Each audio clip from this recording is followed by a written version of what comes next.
inta badan dadka ku safray wadooyinka Benin ayaa ku riyoonayay in ay gaaraan Yurub. Jackson iyo Felix waxay ku dhawaadeen in ay halkaasi gaaraan, balse waxa lagu xiray xeebta Liibiya ayaga oo saaran doon.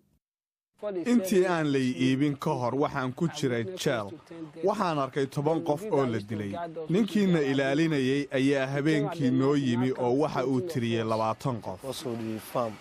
waxa uu ina geeyay beer. halkaas ayaan ka shaqaynaynay. basal ayaan goynaynay. cunto la'aan ayaan ku shaqaynay. waxa ay sheegeen in markii aan loo baahnayn kadib lagu tuuray saxaraha. waxaa badbaadiyay nin gaari watay.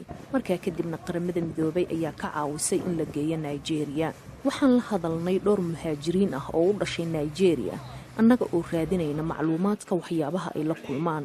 mas-uuliyiinta xabsiga ayaa kireynayay ama ka iibsanayay muhaajiriinta ganacsatada deegaanka si ay u adoonsadaan shnimo ah. waxaa jira nin isku kan xiray oo inta badan xiriir la leh Mudiin oo ah agaasimaha xabsiga.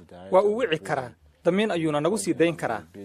Mark Akyere waxaa lagu xiray Liibiya 2015 waxaana la geeyay xabsi ku yaala magaalada Zawiya. waxa uu sheegayaa in ninka iibsaday xuriyadiisa uu ku qasbay inuu si bilaash ah ugu shaqeeyo. hadda waxay isticmaaleen silig inay gacmaha iyo lugaha iga xiraan, waxayna igu tuureen gaari. dib ayayna xabsiga igu soo celiyeen.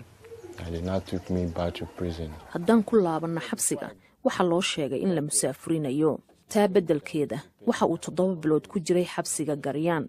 mar walbana xabsigaasi waxaa lagu sheegaa inuu yahay meel tacdiye loogu geysto maxaabiista.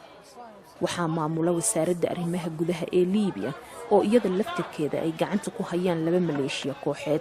Liibiyana waxa ay ku jirtaa dagaal sukeeye. maleeshiyadana waxay hoos tagaan dawladda ay aqoonsan tahay qaramada midoobay ee fadhigeedu yahay Tripoli.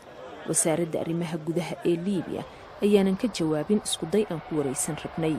hay-adda socdaalka ee qaramada midoobay ayaa sheegaysa in ku dhawaad 700,000 oo muhaajiriin ah ay ku xiran yihiin Liibiya.